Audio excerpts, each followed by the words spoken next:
இந்த பிரபஞ்சத்தில் மனிதர்கள் மட்டும்தான் வாழ்றாங்க அப்படின்னு பல பேர் நம்பிக்கொண்டிருக்காங்க. ஒரு சிலர் இல்ல, மனிதரையும் தாண்டி உயிரினங்கள் வாழ்றாங்க அப்படின்னு சொல்றாங்க. பிரபஞ்சம் என்பது கண்ணுக்கு தெரியாத அளவுக்கு மிக பெரியது. அதில் ஒரு சின்ன புள்ளி தான் இந்த பூமி. இப்படி இருக்கிற நேரம் ஒரு பக்கம் வேற்று கிரகவாசிகள் இருக்குது அப்படின்னு சொல்றாங்க, இன்னொரு பக்கம் வேற்று கிரகவாசிகள் இல்ல அப்படின்னு சொல்றாங்க. ஆனால் இப்பொழுது நடைபெற்றுக் கொண்டிருக்கும் ஒரு விஷயம் எல்லோரையுமே ஆச்சரியத்தில் ஆழ்த்தி இருக்கிறது. சில ஆய்வாளர்கள் கூட இதை வித்தியாசமாக பார்க்குறாங்க. அப்படி என்ன இடம்பெற்றிருக்கு என்று சொன்னால், ஒரு விண்கல் சம்பந்தமா. ஆரம்பத்துல விண்கல் அப்படின்னு சொன்னாங்க. இப்பொழுது இனம் தெரியாத ஒரு பொருள் அந்த நிலைமைக்கு வந்தாச்சு. அது என்ன? 3i எனப்படுகின்ற அட்லஸ். 3i அட்லஸ் எனப்படுகின்ற ஒரு பொருள். அந்த பொருள் சூரியன்ல இருந்து, சூரியனுக்கு அப்பாற்பட்ட பகுதியிலிருந்து, சூரியனை விட 300 கோடி ஆண்டுகள் பழமையான ஒரு பொருள் பூமியை நோக்கி வருது. இது வரும்போது ஆரம்பத்துல இது ஒரு விண்கல் அல்லது வால்மீன், பாறை இப்படித்தான் சொல்லப்பட்டது. ஆனால் நெருங்க நெருங்க நெருங்க விஞ்ஞானிகளையே ஆச்சரியத்தை ஏற்படுத்தி இருக்கின்றது இந்த பொருளை பார்த்து. அப்படி என்ன பொருள்? அங்கு என்ன நடைபெறுகிறது? இது ஒரு வேற்று கிரகவாசி களமா? இப்படியான விஷயங்களை பார்க்க போகிறது இந்த வீடியோ. கண்டிப்பாக இந்த வீடியோ உங்களுக்கு பிடிச்சிருந்தா சப்ஸ்கிரைப் பண்ணுங்க. அப்ப அனைத்து வீடியோவும் உங்களுக்கு வரும். வாங்க விஷயங்களுக்கு போகலாம்.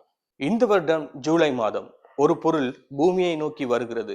முதல்ல சொன்னேன் தானே, சூரியனுக்கு அப்பாற்பட்ட பகுதியிலிருந்து சூரியனை விட ஒரு பழமையான பொருள்.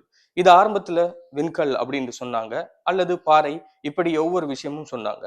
ஆனால் அது நெருங்க நெருங்க நெருங்க விஞ்ஞானிகளே சின்ன ஒரு குழப்பத்துக்கு மாறிட்டாங்க. ஏன் தெரியுமா? கிட்டத்தட்ட மணிக்கு 1.3 லட்சம் மைல் வேகத்தில் இந்த பொருள் பயணம் செய்யுது.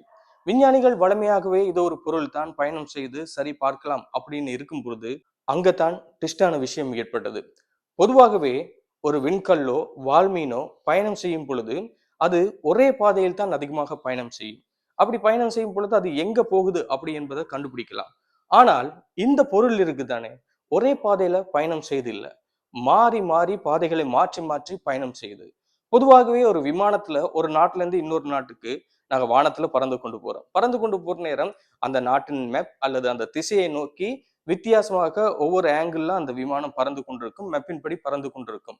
ஆனால் அந்த விமானம் எப்படி பறக்குதோ அதே போல் மற்ற நட்சத்திரங்கள் அல்லது மற்ற பாறைகள், விண்கற்கள் இதை விட வித்தியாசமா இது பயணம் செய்யக்கூடியதை விஞ்ஞானிகள் அவதானிக்கிறாங்க. இதற்கு 3i என்று பெயர் வைக்கிறாங்க. சூரிய குடும்பத்துக்கு அப்பாற்பட்ட பகுதியில் இருந்து பூமிக்கு வரும் மூன்றாவது பொருள் இது. ஏற்கனவே இப்படி விண்கற்கள் வந்திருக்கு. அதுக்கு 1i 2i அப்படின்னு பேர் வச்சாங்க. இதுக்கு 3i அப்படின்னு பேர் வச்சிருக்கிறாங்க.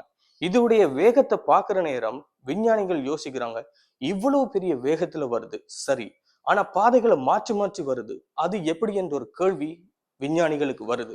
சில ஆய்வாளர்கள் சொல்றாங்க, நாங்க இது ஒரு வேற்றுக்கிரக விண்கலமாக நினைக்கல, இது ஒரு பொருளாக நினைக்கல, ஆனாலும் எங்களுக்கு உறுதிப்பட கூற முடியாது அப்படின்னு சொல்றாங்க. நாசாவை பார்க்க போனால் வாயை திறக்காமல் இருக்கிறாங்க. இந்த வேற்றுக்கிரகவாசிகளை நம்புறவங்க இருக்காங்க தானே, நிச்சயமாக இது ஒரு வேற்றுக்கிரக களம் அப்படின்னு சொல்றாங்க. சரி, இதெல்லாம் சொல்றீங்களே, இதன் அளவு எவ்வளவு அப்படின்னு கேக்குறீங்களா? கிட்டத்தட்டங்க 10 கிலோமீட்டர்ல இருந்து 20 கிலோமீட்டர் அகலம் இருக்குமா இதன் அளவு. 10 கிலோமீட்டர்ல இருந்து 20 கிலோமீட்டர் அகலம் அப்படின்னு சொன்னா நீங்களே யோசிங்க. ஆனா இன்னும் ஒரு வித்தியாசத்தையும் உணர்றாங்க. இது பயணம் செய்யற நேரம் பொதுவாகவே ஒன்று அல்லது இரண்டு நிறங்கள் தான் மாறி மாறி அந்த நேரத்துக்கு ஏற்ற மாதிரி அந்த கலர் மாறும்.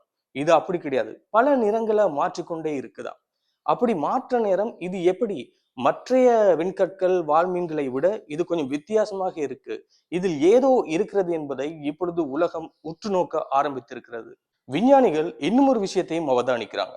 பொதுவாகவே ஒரு விமானம் பயணம் செய்யும் பொழுது பூமியின் ஈர்ப்பு விசைக்கு எதிராகத்தான் செயற்படும். அதே போலத்தான் இந்த பொருளும் சூரியனின் எதிரான விசைக்கு ஏற்ப பயணம் செய்யுதாம். இது ஒரு வித்தியாசமான உணர்வாக பார்க்கப்படுகிறது.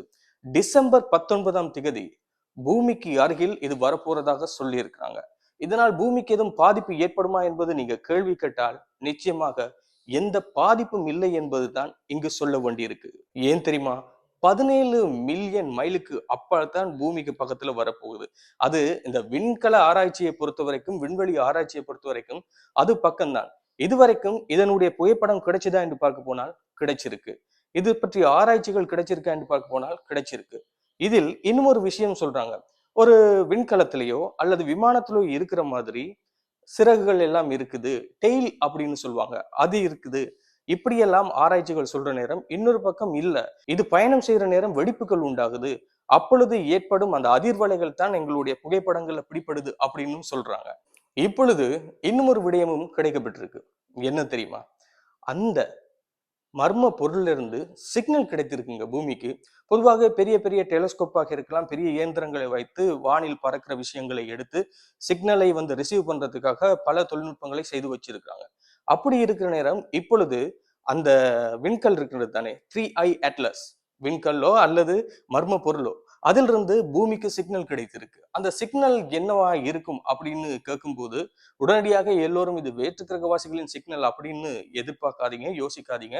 ஆனால் பூமிக்கு அது பயணம் செய்யும் பாதையிலிருந்து சிக்னல் கிடைக்கிறது என்பது ஒரு புதுசா அல்லது இதுவரைக்கும் நடைபெறாத ஒரு விஷயமாக பார்க்கப்படுகிறது.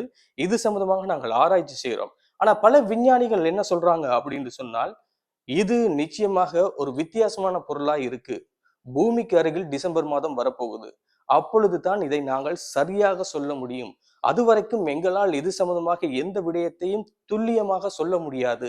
பொதுவா ஒரு பக்கம் வேற்று கிரகவாசிகள் அல்லது இன்னொரு பக்கம் இது ஒரு புதிய களம் அப்படின்னு சொன்னால் இரண்டு திசை இருக்கும், எதிரெதிர் திசை இருக்கும். ஒருவர் ஆமா சொல்லுவாங்க, இன்னொருவர் இல்லைன்னு சொல்லுவாங்க. ஆனால் இதை பொறுத்த வரைக்கும் அப்படி கிடையாது.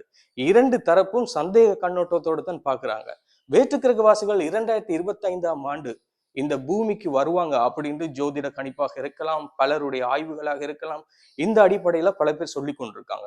ஒரு நம்பிக்கையின் அடிப்படையில் இருக்கலாம், அறிவியல் ரீதியாகவும் இருக்கலாம். ஆனால் அறிவியல் பூர்வமாக இதெல்லாம் கிடையாது, இந்த பிரபஞ்சத்துல மனிதர்கள் மட்டும்தான் வாழ்றாங்க இப்படியும் சொல்லி கொண்டிருக்க போறாங்க. டிசம்பர் 19ஆம் தேதி உண்மையில் என்ன நடக்க போகிறது? 3i அட்லஸ் வெறும் ஒரு விண்கல்லா அல்லது வேற்று கிரகவாசிகளின் ஒரு விண்கலமா? பார்க்கலாம்.